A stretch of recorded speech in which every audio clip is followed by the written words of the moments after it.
Hello, everyone. Welcome back to the Ochakde Show. I'm your host, Sachin Sayal. I'm a 15-year-old award-winning entrepreneur from the Bay Area. If you're new here, this is a talk show or podcast where I interview entrepreneurs and inspiring individuals from all walks of life so we can learn from their stories and level up ourselves. The purpose of the show is to inspire you to go for it, and that's what Ochakde means. Today, we have a very special guest, Jeremy McNamara, who is a professional director and DP. Jeremy was a director, cinematographer, and editor for the documentary short Carl, which was a Vimeo staff pick with over 22,000 views. I personally find Jeremy very inspiring as he is able to capture moving stories through his amazing creativity and talent in the film industry. Jeremy helped me publicize my story with Carl, and my first time being on set and Jeremy helping me was like an incredible experience. It's like something I will never forget. I loved that day. And Jeremy has also worked on projects with Google, Sleep.com, and California community colleges. In addition to Carl, his short film, Jeremy has two other projects that were selected as a Vimeo staff pick, which are the skate park on Treasure Island and Day by Day, the Iris Story. So Jeremy, welcome to the show, man. It's an honor to have you. How are you doing? Dude, I'm doing great. Thanks for having me, and thanks for the kind words in that intro. Of course. So let's start it off with, what is a director and DP? I actually don't know. I did some research, but what is a DP? I think I know director, but you want to explain DP? So DP just stands for Director of Photography. And basically what it means is you're in charge of the images and that whole like the camera department, and then you work with like a G&E department, and you're working in collaboration usually with the director if you're working for a director who has a vision on how they kind of want something to look, and you're kind of there to help them sculpt that, and then obviously add whatever you can to it, and then work with your team to kind of execute that shot or that look or whatnot. Got it. How do you like it? Do you love your job? Do you slightly like it? Do you dislike it? I mean, you're so passionate about it, so I'm sure you love it. Yeah. But tell the audience, what are your thoughts? I guess depends on the day, depends on the job. I think for the most part, so you're talking about entrepreneurs. I'm not sure if I'm an entrepreneur. I guess I'm kind of more of a freelancer. No. But the show is entrepreneurs and inspiring individuals. And you are inspiring. You are an inspiring individual because you're able to capture people's stories, and you're able to like get that to like thousands and thousands of people. That's very inspiring. That's why you're here, man. Yeah. That's what I did. I mean, storytelling. I mean, that's what I think brings most filmmakers to kind of want to be in this world. So I'd say I do enjoy it, you know. Awesome. That's awesome. And you are a freelancer. What does that mean for some people that might not know, and how does that work? A freelancer basically means you're kind of, jumping from job to job. You might have some individuals or companies that kind of come back to you frequently. You guess kind of your client base.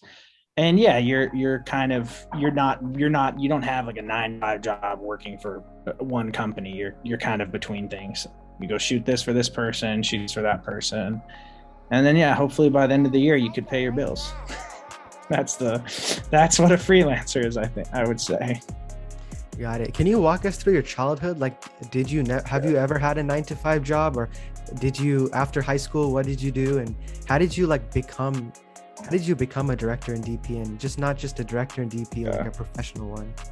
Well, first of all, I just want to say for anyone watching, I'm not considering myself some like top-notch director DP. I still feel like I'm early in the game. I have a lot to learn, so I just want to make that clear. I'm not coming in here claiming to be winning Oscars.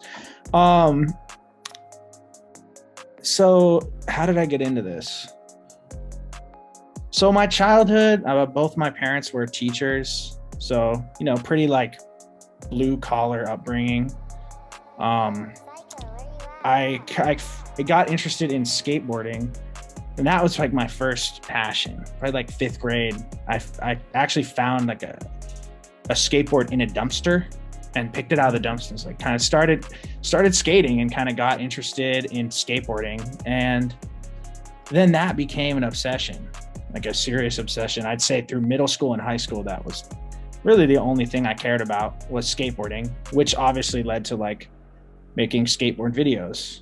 So, started with a little camera and go film your friends, film skateboarding, capture the tricks. And yeah, that's kind of how I got into it.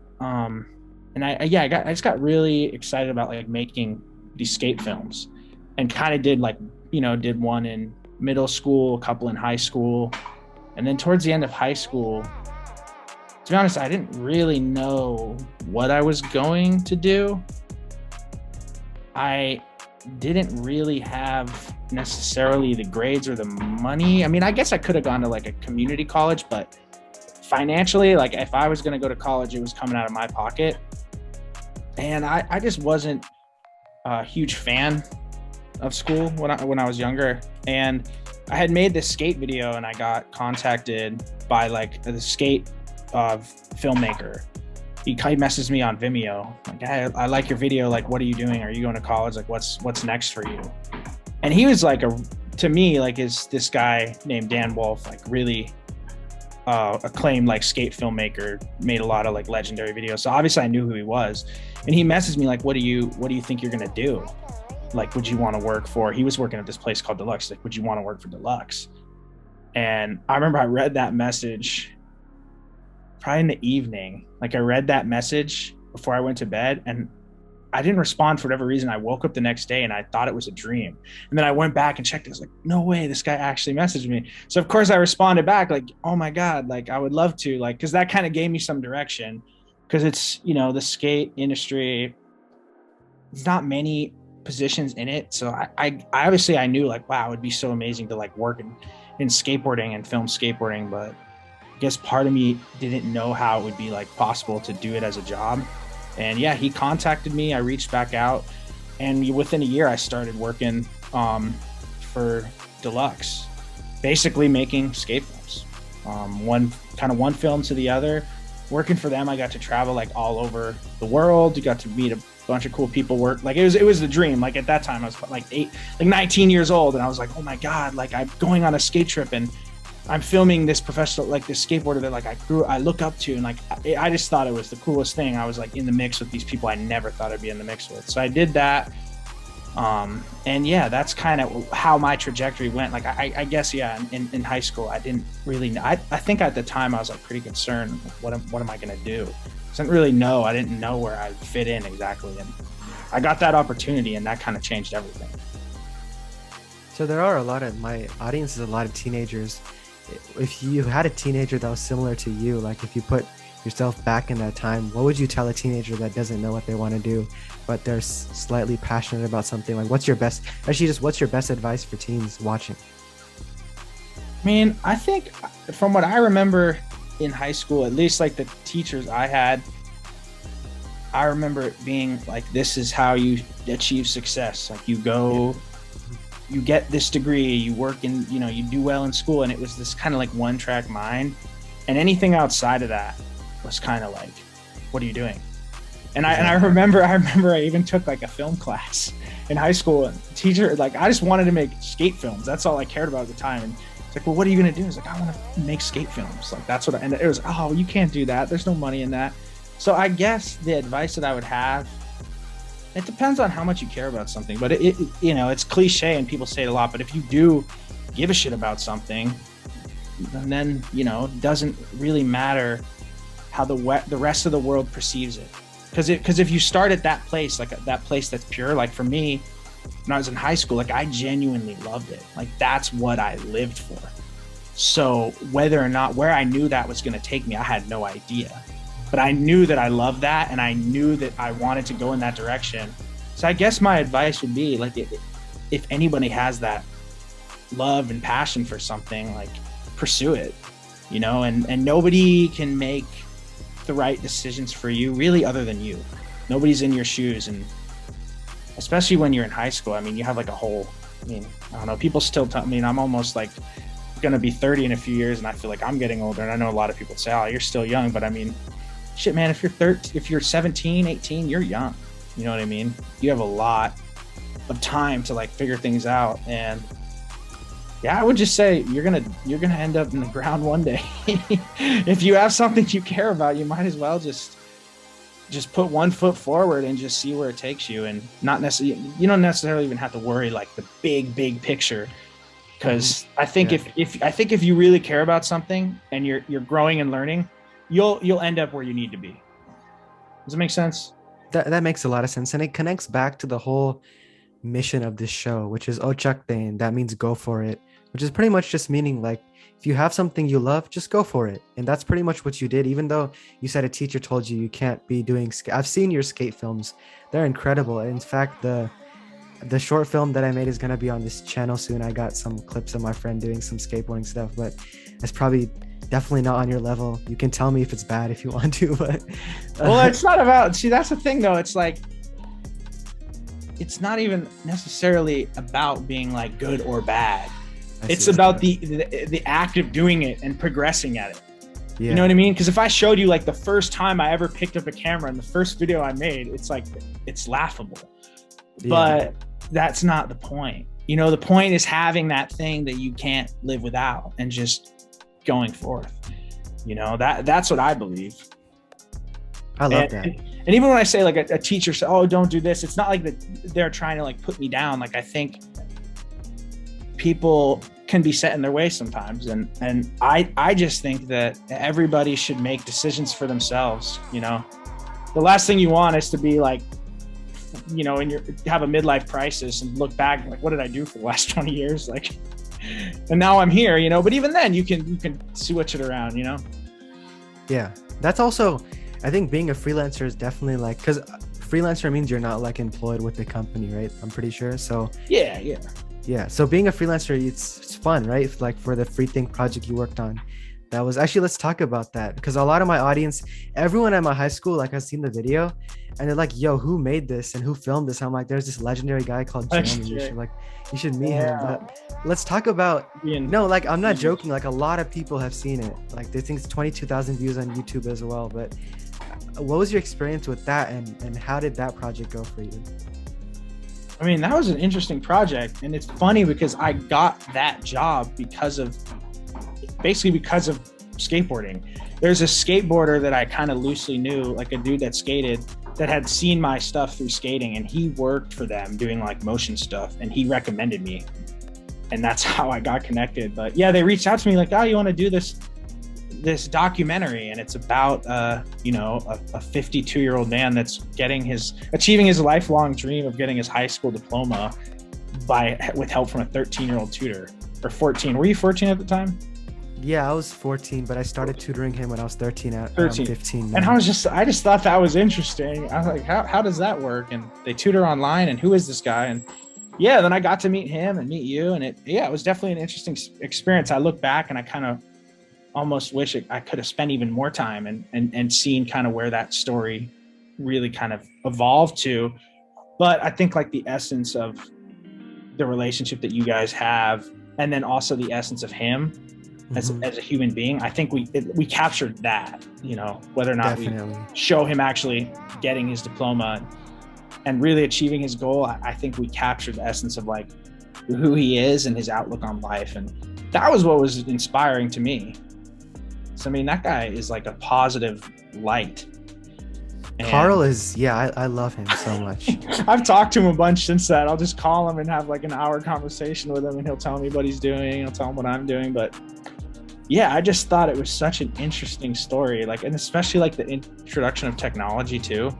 Like through a computer, these two people are able to connect and have this relationship, and like seeing that he actually made so much progress because of you teaching him, you know, and that's pretty unorthodox too. It's a free tutoring program and you're a volunteer. You haven't even graduated high school.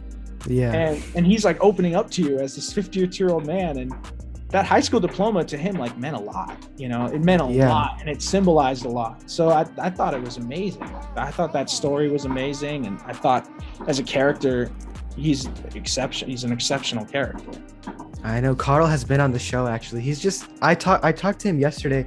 The thing about Carl is like sometimes when you talk to someone, you could tell they kind of want to hang up and like, yeah, that's cool. They give you one like word responses. He'll tell you everything that happened and everything that's going on in his life, and then you just want to tell him everything. It's like a beautiful conversation whenever you talk to Carl. So I feel you on that. Yeah, and he's like, you look at his upbringing and his life, and you know, he obviously didn't have the best cards dealt to him, but like, look at that guy's attitude, man. He like doesn't pass his test, and he sees the good in it. He sees the progress, not the failure. And I think that's like especially in like today's culture, like that's not many people look at things like that, you know? And I thought that was super inspiring. Yeah, that I still sometimes like go back and watch it, and it just inspires me too. And you did a phenomenal job, man. I remember even after the shoot was over, we had pizza and stuff. We should hang out in person maybe a second time. That would be cool. We gotta figure that out. For sure, man. Yeah. Let's move on to the next question. This is on my list. Do you think, well, you're obviously such a creative individual, but do you think that the current education system is preventing creativity in students? Why or why not? I don't really know, to be honest. Okay. I don't know how it is now. I guess it depends on what school you go to and who your teacher is, because there's some great teachers too. You know, like I had a definitely teacher that was amazing, and I loved that class, and I got like, I would get 100% on tests. And so it's not that, maybe it's just the way they're teaching or the way they teach for certain people. But yeah, I think like there's definitely like a prescribed way of like, this is how you should live your life and this is what you should do. And I think like maybe it's just people in the educational realm have kind of had that imprinted in their mind and can't see past that. So I guess that's one thing I would say. Like it, you know, there's a lot of different ways to get there. And I guess like the education, it would be nice. I mean, I don't know. I hope that for kids in high school now that's acknowledged on some level. You know what I mean? Because for me, it definitely wasn't. Like it definitely wasn't. Like the things that I liked to do and wanted to do, it was definitely, I didn't feel like it was seen as, or other people saw it as like a viable option. Yeah, I think we need more educators, like people like Sal Khan, like the founder of Schoolhouse.world and Khan Academy. And then also, you know, you told me about this, Miss Sung. Your dad was her, my dad was her teacher. Yeah. My dad was her teacher. And she made that incredible presentation. She showed the students the film, and they had all these responses. Dude, that made my heart so warm. I loved that thing. See, that was so cool. And look, see there, that's why you can't like just bash the education system outright. Exactly. There's people like that in it. So I can't, like I said, I can't really say, like I can talk to my experience, but I also had great teachers too. But yeah, that was so cool that she showed that film to them. I thought that was amazing. And it did make me think like, wow, maybe, because I remember some people saw it and they're like, how could you make this film if he doesn't pass the test at the end? Like you're just like taking advantage of like this guy, and you should show him pass the test, and he's not passing the test, and that's like, you need to stick with him long enough to pass the test. So I thought it was cool that it actually, because he didn't pass the test but saw progress in it, that actually might have even inspired people more, you know? Yeah, definitely. And it was a complete flip, because he told me when I first started tutoring him in 2020, he told me that his weakest subject was algebra, but then when he took the test, I'm pretty sure his strongest subject was algebra. It was algebra. That's why he was so shocked. Because you know, like I have no doubt that he's gonna get that diploma. For sure. I really don't have any doubt. I guess that's why part of me was like, I guess it works with him not passing it, because if you watch that film and then actually think that guy would give up, I don't think that he's never gonna paying attention. I just feel like he's a special guy, man, and he's not walking away from that. Yeah, I'll do everything that I can to help him as well. Every Sundays we've been doing our sessions, but he's gonna get that diploma, and it means so much to him. It's like he should be like a motivational speaker, in my opinion, because his story is so inspiring. And whenever I talk to him, sometimes I get teary-eyed, because like he's always so nice to me, and he makes me feel really good. So that's one thing I love about Carl. And thank you, Jeremy, for taking our story and getting Vimeo staff pick. That's a big deal, man. Yeah, that was cool. I was super stoked to see that. Yeah, that was amazing, man. It was an incredible story. Yeah. Well, as we wrap up here, this is the last question I asked all my guests. What was your favorite part of being on the show? To be honest, I think it's cool to see like a young person like yourself, like doing it. Like I'm looking at your screen, you've got like, you've got this whole podcast look, design, you've got like a background to subscribe, like you're doing it and you're taking it seriously. And that's the thing, like if more, like you never know, like you could do this podcast, but dude, who knows where it would be in 5 years? You know what I mean? Exactly, who knows? Yeah. And I think that's cool. That inspires me just to see like, you're making shit happen with what you got. And I think that's rad. And I think you continue doing that, and who knows where that will take you know, or with anything. And yeah, I just think that's awesome. Yeah. So that would be my favorite thing, is to see your whole operation. You know, you're doing this, like you got this whole setup, you're in like your parents' house in your bedroom, and you're doing it, dude. And I feel like you've interviewed a lot of people too. I have, and we actually have. I don't know if I'm supposed to say this before it comes out, but we're getting the co-founder of Netflix on the show. So that's something excited that my audience should be excited about. And then we recently had the co-founder of Poshmark. So we're getting big entrepreneurs, big inspiring people like Jeremy. So it's happening, man. Dude, that's amazing. Yeah. See, there you go. And you're doing it. It is. And I love interviewing people. Like, I was looking forward to this. I know I like probably spam message you all the time. You probably get annoyed, but I was so excited to do this. So oh, it's all good, dude. I'm just joking. I'm just joking. No. Yeah. It's awesome, dude. I'm super stoked. Yeah. Well, guys, thank you so much for watching the video. If you have any questions for Jeremy, you can put it in the comment section and I'll make sure he gets back to you. Make sure to hit that subscribe button and I'll see you guys next time. Awesome.